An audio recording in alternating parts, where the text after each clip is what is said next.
नमस्कार। आप सभी को, पूरे विश्व को विश्व पर्यावरण दिवस की बहुत बहुत शुभकामनाएं।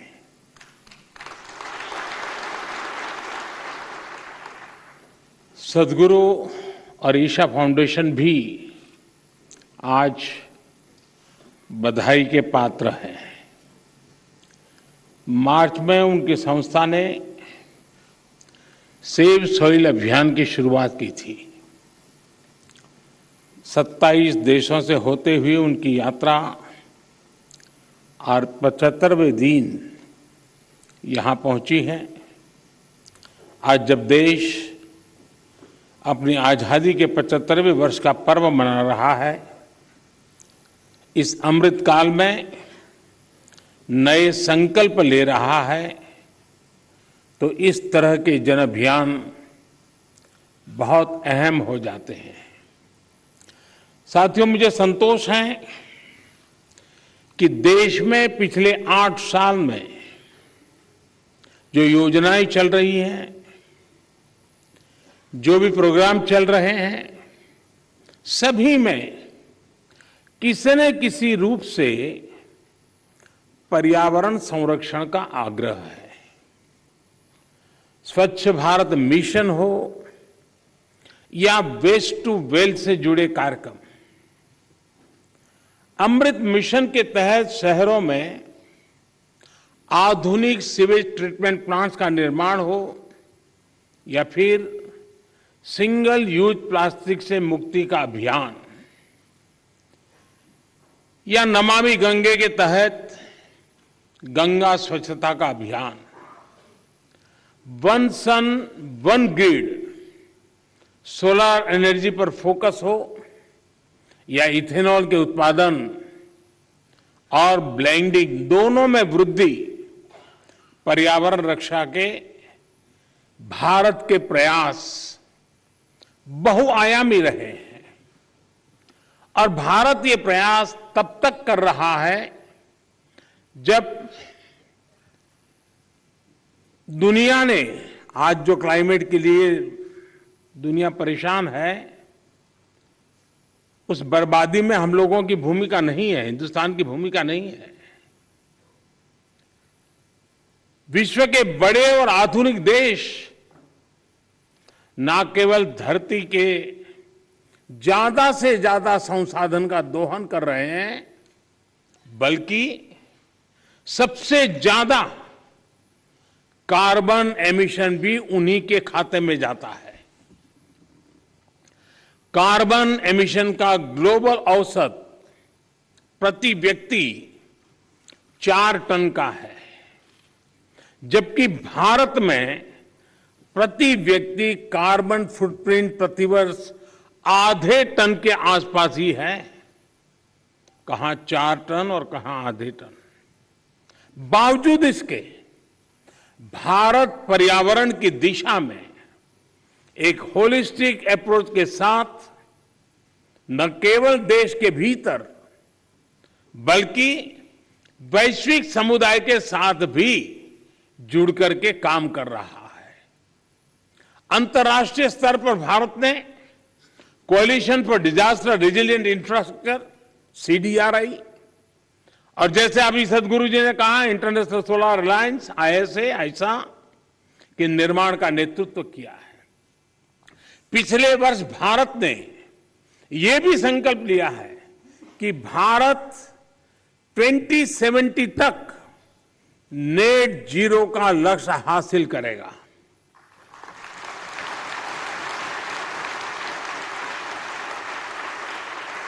साथियों, मिट्टी या ये भूमि हमारे लिए पंच तत्वों में से एक है। हम माटी को गर्व के साथ अपने माथे से लगाते हैं। इसी में गिरते हुए, खेलते हुए हम बड़े होते हैं। माटी के सम्मान में कोई कमी नहीं है। माटी की अहमियत को समझने में कोई कमी नहीं है। कमी इस बात को स्वीकारने में है कि मानव जाति जो कर रही है उससे मिट्टी को कितना नुकसान हो रहा है, उसकी समझ का एक गैप रह गया है। और अभी सदगुरु जी कह रहे थे कि सबको पता है समस्या क्या है। हम लोग जब छोटे थे तो सिलेबस में, किताब में, एक पाठ्यक्रम के में एक पाठ पढ़ाया जाता था।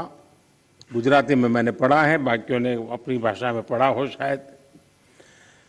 कहीं रास्ते पर एक पत्थर पड़ा था, लोग जा रहे थे, कोई गुस्सा कर रहा था, कोई उस पर लात मार देता था। सब कहते थे देखिए किसने पत्थर रखा, कहाँ से पत्थर आया, दे समझते नहीं वगैरह। लेकिन कोई उसको उठा करके साइड में नहीं रखता था। एक सज्जन निकले, उनको लगा कि चलो भाई सदगुरु जैसा कोई आ गया होगा।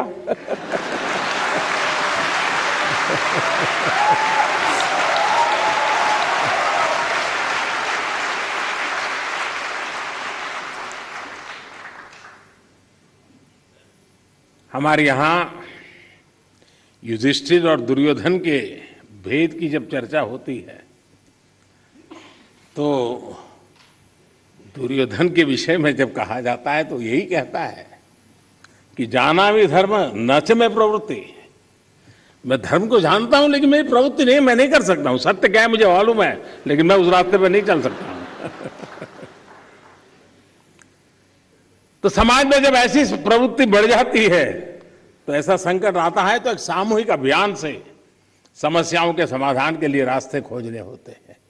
मुझे खुशी है कि बीते 8 वर्षों में देश ने मिट्टी को जीवंत बनाए रखने के लिए निरंतर काम किया है। मिट्टी को बचाने के लिए हमने 5 प्रमुख बातों पर फोकस किया है। पहला, मिट्टी को केमिकल फ्री कैसे बनाएं। दूसरा, मिट्टी में जो जीव रहते हैं जिन्हें तकनीकी भाषा में आप लोग सॉइल ऑर्गेनिक मैटर कहते हैं, उन्हें कैसे बचाएं। और तीसरा, मिट्टी की नमी को कैसे बनाए रखें, उस तक जल की उपलब्धता कैसे बढ़ाएं।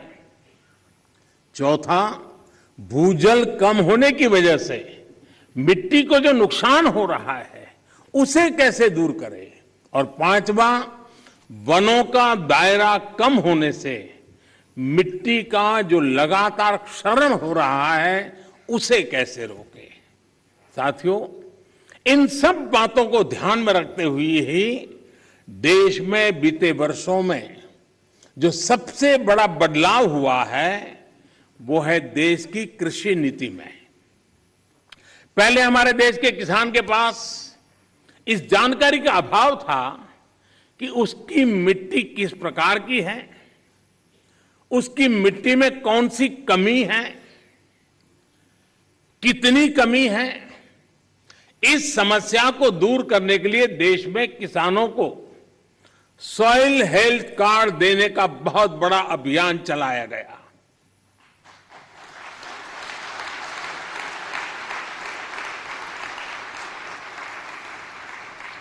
अगर हम किसी को, मनुष्य को हेल्थ कार्ड दें ना, तो भी अखबार में हेडलाइन बन जाएगी कि मोदी सरकार ने कुछ अच्छा काम किया। ये देश ऐसा है जो सॉइल हेल्थ कार्ड दे रहा है, लेकिन मीडिया की नजर अभी कम है।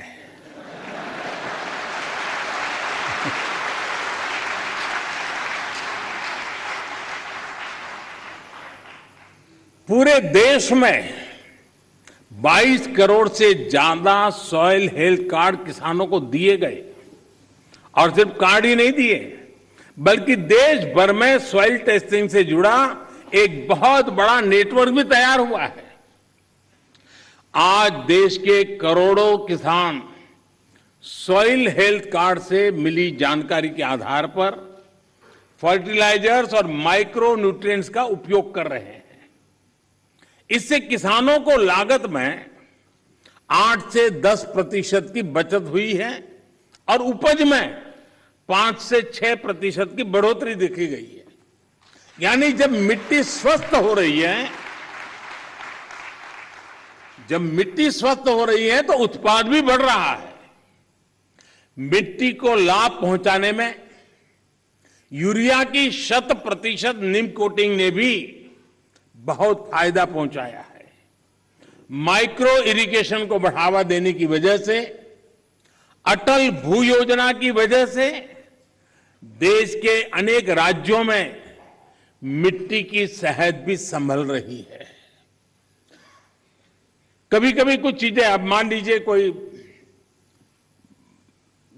1.5-2 साल का बच्चा बीमार है, तबीयत ठीक नहीं हो रही है, वेट नहीं बढ़ रहा है, ऊंचाई में भी कोई फर्क नहीं आता है, और मां को कोई कहे कि जरा इसकी चिंता करो, और उसको कहीं सुना हो कि भाई स्वास्थ्य के लिए दूध वगैरह चीजें अच्छी होती हैं, और मान लो वो हर दिन 10-10 लीटर दूध में उसको स्नान करवा दे, तो उसका स्वास्थ्य ठीक होगा क्या?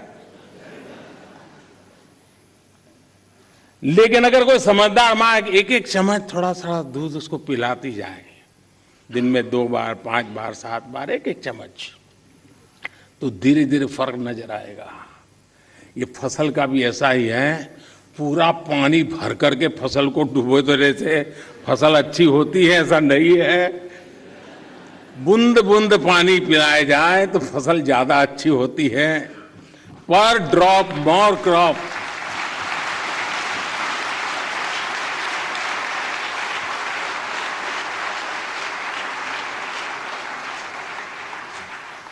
अनपढ़ मां भी अपने बच्चे को 10 लीटर दूध से नहलाती नहीं है, लेकिन पढ़े लिखे हम लोग पूरा खेत पानी से भर देते हैं। खैर, इन सारी चीजों में बदलाव लाने के लिए कोशिश करते रहना है। हम कैच द रेन जैसे अभियानों के माध्यम से जल संरक्षण से देश के जन जन को जोड़ने का प्रयास कर रहे हैं। इस साल मार्च में ही देश में 13 बड़ी नदियों के संरक्षण का अभियान भी शुरू हुआ है। इसमें पानी के प्रदूषण कम करने के साथ साथ नदियों के किनारे वन लगाने का भी काम किया जा रहा है, और अनुमान है कि इससे भारत के फॉरेस्ट कवर में 7,400 स्क्वायर किलोमीटर से ज्यादा की बढ़ोतरी होगी। बीते 8 वर्षों में भारत ने अपना जो फॉरेस्ट कवर 20,000 स्क्वायर किलोमीटर से ज्यादा बढ़ाया है, उसमें ये और मदद करेगा। साथियों, भारत आज बायोडायवर्सिटी और वाइल्ड लाइफ से जुड़ी जिन नीतियों पर चल रहा है, उसने वन्य जीवों की संख्या में भी रिकॉर्ड वृद्धि की है। आज चाहे टाइगर हो, लायन हो, लेपर्ड हो या फिर एलिफेंट, सभी की संख्या देश में बढ़ रही है।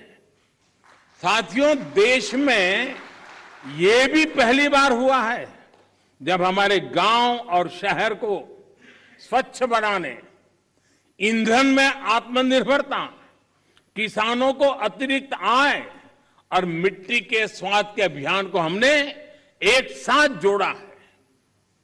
गोवर्धन योजना ऐसा ही एक प्रयास है। और जब मैं गोवर्धन योजना बोलता हूं तो कुछ सेक्युलर लोगों को सवाल उठेगा कि ये कौन सा गोवर्धन ले आया है। वो परेशान हो जाएंगे।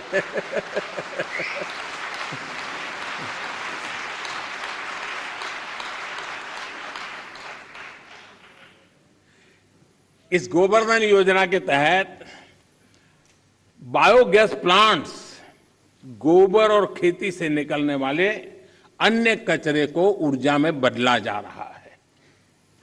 कभी आपको काशी विश्वनाथ के दर्शन के लिए जाएं तो वहां एक गोवर्धन का भी प्लांट कुछ किलोमीटर दूरी पर लगा है, जरूर देख के आइए।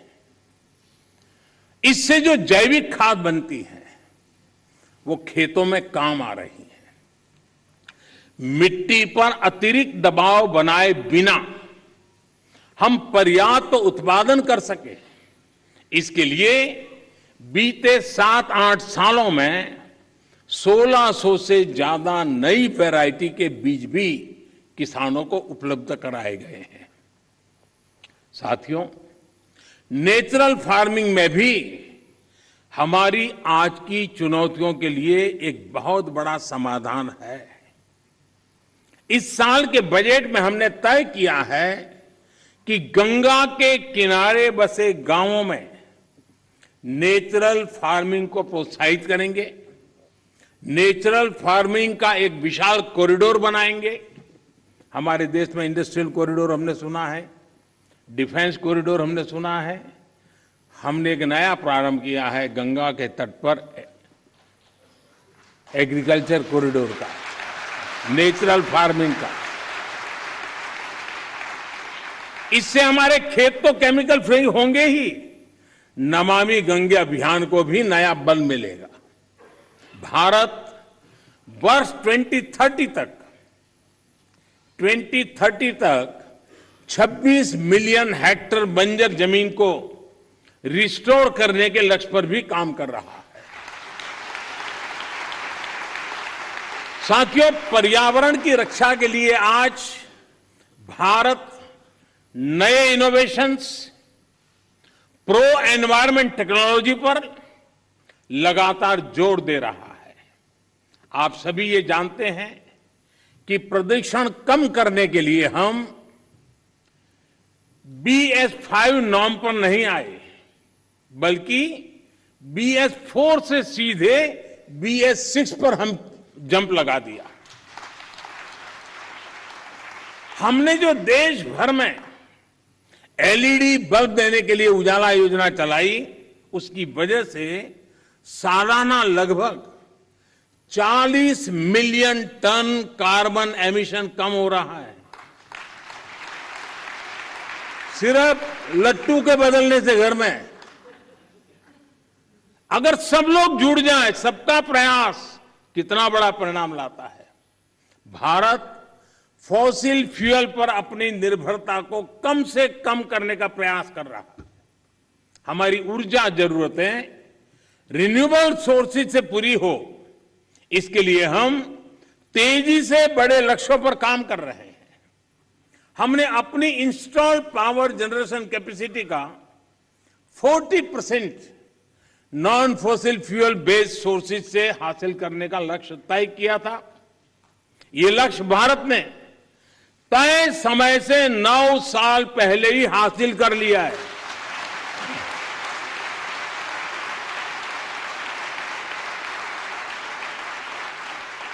आज हमारी सोलर एनर्जी कैपेसिटी करीब 18 गुना बढ़ चुकी है। हाइड्रोजन मिशन हो या फिर सर्कुलर इकोनॉमी पॉलिसी का विषय हो, ये पर्यावरण रक्षा की हमारी प्रतिबद्धता का प्रमाण है। हमने पुरानी गाड़ियों को लिए स्क्रैप पॉलिसी लाए हैं। वो स्क्रैप पॉलिसी भी अपने आप में एक बहुत बड़ा काम होने वाला है।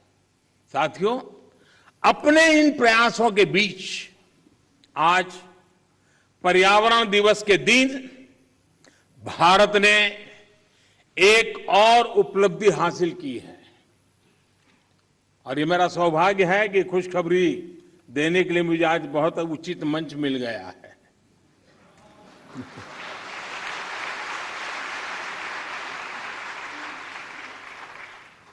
भारत की परंपरा रही है कि जो यात्रा करके आता है उसको छूते हैं तो आधा पुण्य आपको मिल जाता है।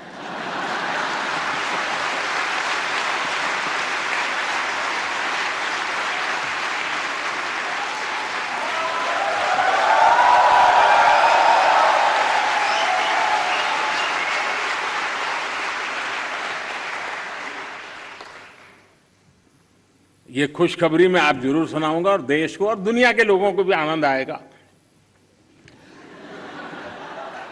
हाँ, कुछ लोग आनंद ही ले सकते हैं।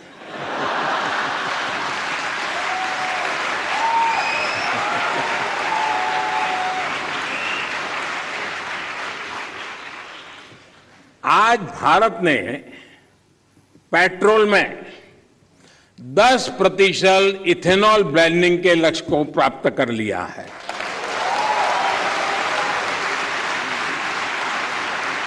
आपको ये जानकर भी गर्व की अनुभूति होगी कि भारत इस लक्ष्य पर तय समय से 5 महीने पहले पहुंच गया है।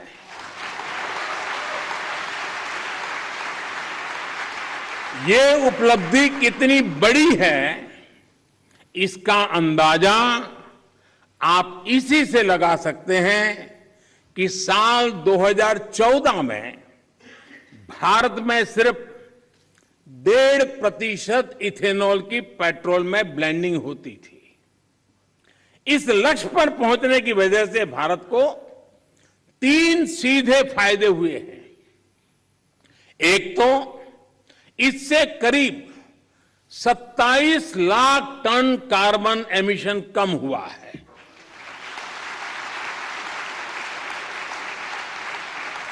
दूसरा, भारत को 41,000 करोड़ रुपए से ज्यादा की विदेशी मुद्रा की बचत हुई है।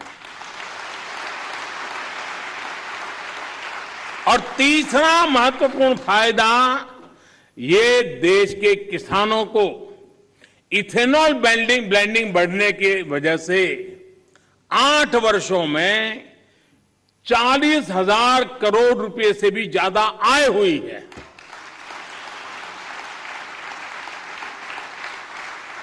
मैं देश के लोगों को, देश के किसानों को, देश की ऑयल कंपनियों को इस उपलब्धि के लिए बधाई देता हूं। साथियों, देश आज जिस पीएम नेशनल गति शक्ति मास्टर प्लान पर काम कर रहा है, वो भी पर्यावरण रक्षा में अहम भूमिका निभाएगा। गति शक्ति की वजह से देश में लॉजिस्टिक सिस्टम्स आधुनिक होगा, ट्रांसपोर्ट सिस्टम मजबूत होगा। इससे प्रदूषण कम करने में बहुत मदद मिलेगी। देश में मल्टी मॉडल कनेक्टिविटी हो, 100 से ज्यादा नए वाटर वे के लिए काम हो, ये सभी पर्यावरण की रक्षा और क्लाइमेट चेंज की चुनौती से निपटने में भारत की मदद करेंगे। साथियों, भारत के इन प्रयासों, इन अभियानों का एक और पक्ष है जिसकी चर्चा बहुत कम होती है। ये पक्ष है ग्रीन जॉब्स। भारत जिस प्रकार पर्यावरण हित में फैसले ले रहा है, उन्हें तेजी से लागू कर रहा है, वो बड़ी संख्या में ग्रीन जॉब के अवसर भी बना रहे हैं। ये भी एक अध्ययन का विषय है कि जिसके बारे में सोचा जाना चाहिए। साथियों, पर्यावरण की रक्षा के लिए, धरती की रक्षा के लिए, मिट्टी की रक्षा के लिए जन चेतना जितनी ज्यादा बढ़ेगी, उतना ही बेहतर परिणाम मिलेगा। मेरा देश और देश की सभी सरकारों से, सभी स्थानीय निकायों से, सभी स्वयंसेवी संस्थाओं से आग्रह है कि अपने प्रयासों में स्कूल कॉलेजेस को जोड़िए, एनएसएस एनसीसी को जोड़िए। आजादी के अमृत महोत्सव में जल संरक्षण से जुड़ा एक आग्रह और भी करना चाहता हूं। अगले साल 15 अगस्त तक देश के हर जिले में कम से कम एक जिले में, हर जिले में कम से कम 75 अमृत सरोवर के निर्माण का काम आज देश में चल रहा है। 50,000 से ज्यादा अमृत सरोवर आने वाली पीढ़ियों के लिए वाटर सिक्योरिटी सुनिश्चित करने में मदद करेंगे। ये अमृत सरोवर अपने आसपास मिट्टी में नमी को बढ़ाएंगे, वाटर टेबल को नीचे जाने से रोकेंगे और इनसे बायोडायवर्सिटी भी इंप्रूव होगी। इस विराट संकल्प में आप सभी की भागीदारी कैसे बढ़ेगी, इस पर जरूर विचार हम सब एक नागरिक के नाते करें। साथियों, पर्यावरण की सुरक्षा और तेज विकास सभी के प्रयासों से संपूर्णता की अप्रोच से ही संभव है। इसमें हमारी लाइफस्टाइल की क्या भूमिका है, हमें कैसे उसे बदलना है, इसे लेकर मैं आज शाम को एक कार्यक्रम में बात करने वाला हूं, विस्तार से कहने वाला हूं, क्योंकि वो अंतर्राष्ट्रीय मंच पर मेरा कार्यक्रम है। Lifestyle for the environment, mission life. इस शताब्दी की तस्वीर, इस शताब्दी में धरती का भाग्य बदलने वाला एक मिशन का आरंभ। ये P3 यानी प्रो प्लेनेट पीपल मूवमेंट होगा। आज शाम को लाइफस्टाइल फॉर द एनवायरमेंट के ग्लोबल कॉल फॉर एक्शन का लॉन्च हो रहा है। मेरा आग्रह है कि पर्यावरण की रक्षा के लिए सचेत हर व्यक्ति को इससे जरूर जुड़ना चाहिए, वरना हम एसी भी चलाएंगे और रजाई भी उड़ेंगे और फिर पर्यावरण के सेमिनार में बढ़िया भाषण भी देंगे। साथियों, आप सभी मानवता की बहुत बड़ी सेवा कर रहे हैं। आपको सिद्धि मिले। सद्गुरु जी ने जो लंबी ये यानी मेहनत वाली यात्रा है, बाइक पे, वैसे उनका बचपन से शौक रहा है ये, लेकिन फिर भी काम बड़ा कठिन होता है,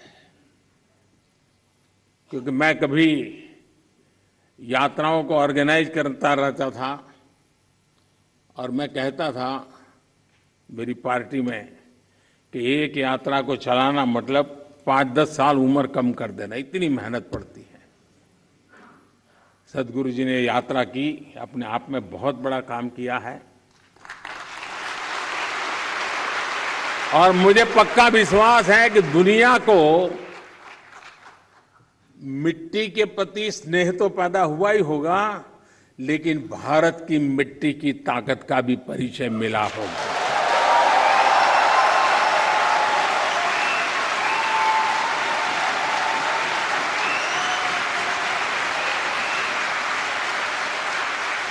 आप सबको बहुत बहुत शुभकामनाएं। धन्यवाद।